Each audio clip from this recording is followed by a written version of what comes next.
La Bourgogne, région du grand quart nord-est de la France, a vu ses premières vignes s'implanter dès le 1er siècle de notre ère. Mais son histoire commence bien avant, il y a environ 180 millions d'années, lorsqu'elle était recouverte par la mer. À cette époque, appelée Jurassique, son sous-sol s'est formé, constitué de calcaire, de marne et d'argile. Son relief va naître de l'effondrement du fossé Bressan, provoqué à l'est par la poussée alpine. L'érosion, par son travail de sape, finira de façonner les paysages. L'un des exemples de paysages les plus remarquables est celui de la roche de Solutré. Avec la roche de Vergisson, sa voisine, culminant à près de 500 mètres, elles sont les sentinelles d'un paysage grandiose. À leurs pieds s'étend le vignoble de Pouilly-Fuissé, l'un des plus méridionaux de Bourgogne et le plus illustre du Mâconnais. Le vignoble du Mâconnais, long de 35 km, couvre les versants des vallées parallèles orientées nord-sud. Il est délimité par deux rivières, la Grosne à l'ouest et la Saône à l'est. Grâce à l'abbaye de Cluny, toute proche, il se développe dès le Moyen Âge. En remontant vers le nord, voici un pays viticole à deux visages. Petit à petit, le paysage grandiose cède la place à des collines au sommet boisé. Les ceps partent à l'assaut des pentes dès que le sol et l'ensoleillement le permettent. Plus au nord, au sud-ouest de Tournu, les monts du Mâconnais offrent une succession de sommets boisés et de petites vallées idéales pour la culture de la vigne. Le chardonnay est omniprésent dans le Mâconnais, où il voisine avec le gamay. Il tient même son nom du petit village se trouvant à quelques dizaines de kilomètres au nord de Mâcon. Poursuivant notre voyage vers le nord, découvrons la côte chalonnaise.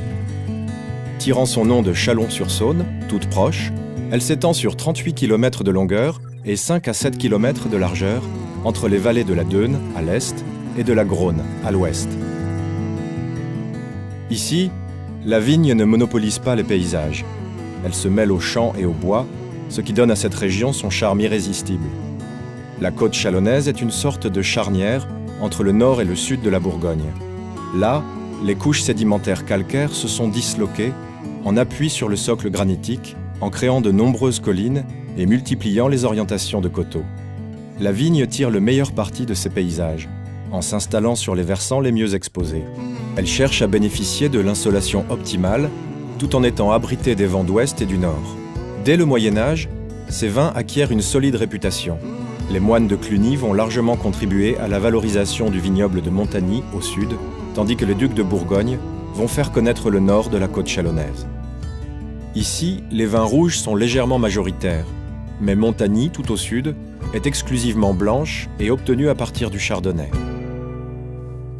Givry et Mercurey sont très essentiellement rouges, issus du pinot noir, alors que Ruilly produit des vins des deux cépages.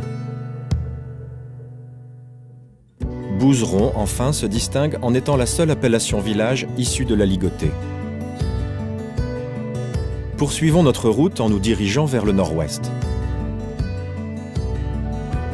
Passé le canal du Centre, nous découvrons le vignoble du Couchois, magnifique écrin du château de Marie de Bourgogne. Ce terroir viticole, niché entre 200 et 300 mètres d'altitude, produit uniquement des vins rouges.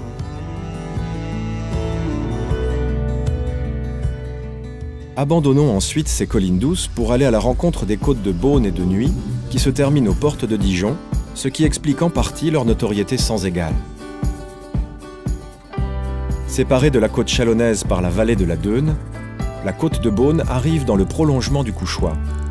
Elle s'ouvre au sud par les appellations Marange et Centenay, toutes les deux majoritairement plantées de pinot noir. Nous atteignons ensuite la côte des Grands Vins Blancs, entre Chassagne-Montrachet au sud et Meursault au nord, où le chardonnay est à l'origine de vins d'une grande richesse, aux qualités aromatiques incomparables. Sur les sols les plus calcaires, il donne naissance à des vins d'une grande précision et d'une élégance reconnue dans le monde entier. En cheminant vers Beaune, le pinot noir reprend ses droits. Il s'étale sur les versants de vallées transversales creusées par des rivières. Vallée de la Vendaine à Pommard, au sud de Beaune, et vallée du Roing à Savigny-les-Beaunes, au nord.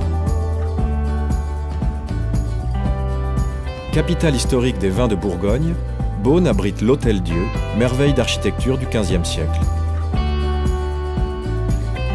Les hospices de Beaune régissent également un domaine viticole, dont les vins sont vendus aux enchères le 3e dimanche de novembre. La côte de Beaune s'achève en beauté avec la colline de Corton. Coiffée de forêts, elle se détache du front de côte comme le ferait une presqu'île. Ces coteaux sont recouverts de vignes, à l'exception de la partie orientée au nord. Ici naissent les Cortons Charlemagne et Cortons Grand Cru. À l'ouest, la côte de Beaune est bordée par un vignoble à l'altitude plus élevée, les Hautes Côtes de Beaune, où la vigne alterne avec les prairies et les forêts, se localisant là où les conditions sont les plus favorables.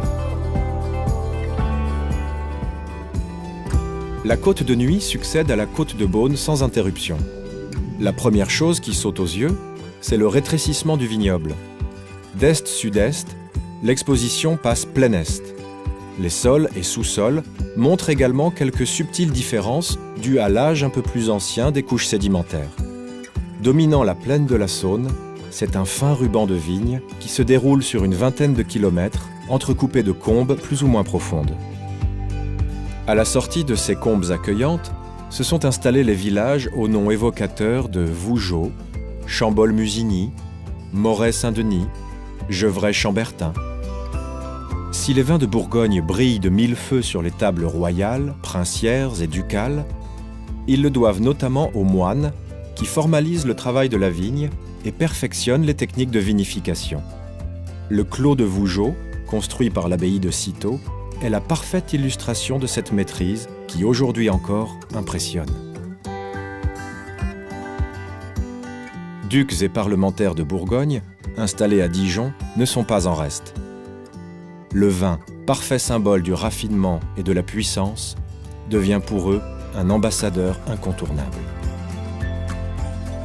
Paradis du Pinot Noir, la Côte de Nuits produit une grande majorité de vins rouges aux noms emblématiques, tels Romanée Conti, Richebourg, Échezeaux.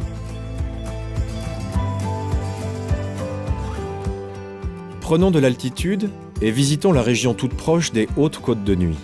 Son vignoble borde à l'ouest celui de la Côte de Nuits et se localise sur les flancs des petites vallées qui coupent le plateau. Il bénéficie de conditions climatiques un peu plus fraîches. Les vins y sont souples et aromatiques. Ils peuvent s'apprécier dès leur jeunesse.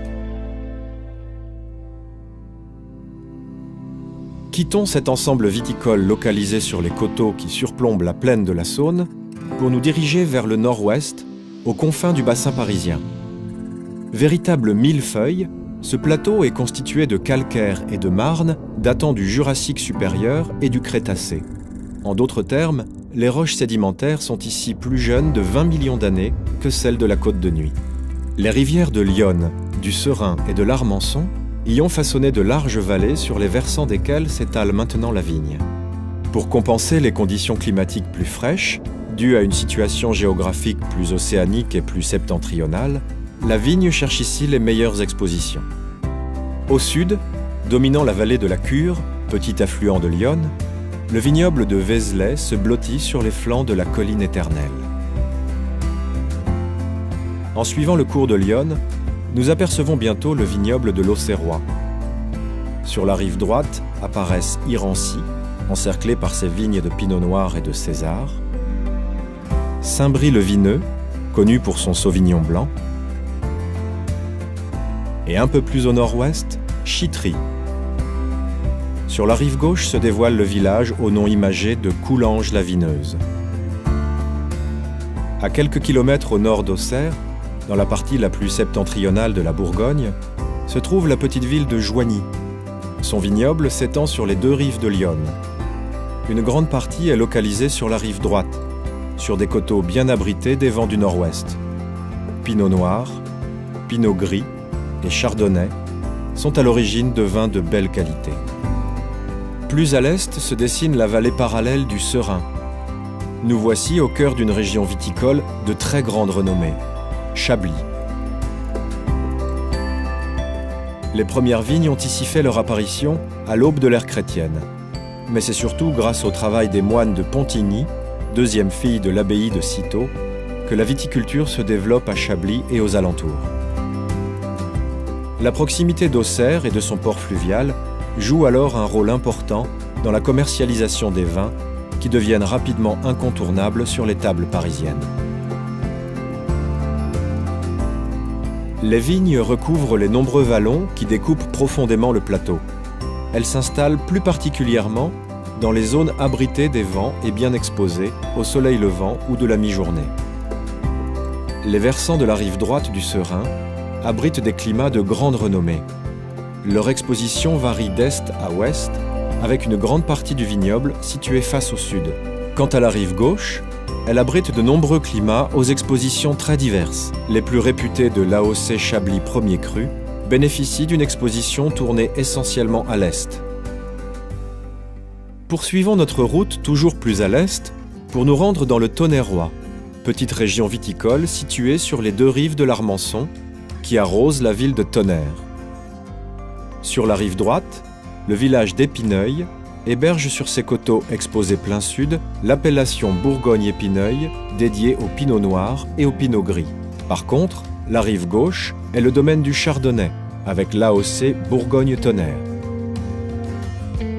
Le panorama de cette région envoûtante qu'est la Bourgogne ne serait complet sans une visite à son vignoble limitrophe de la Champagne, le Châtillonnais. S'étendant sur des sols très calcaires, il est à l'origine de superbes vins effervescents nommés créments de Bourgogne. Notre voyage touche à son terme.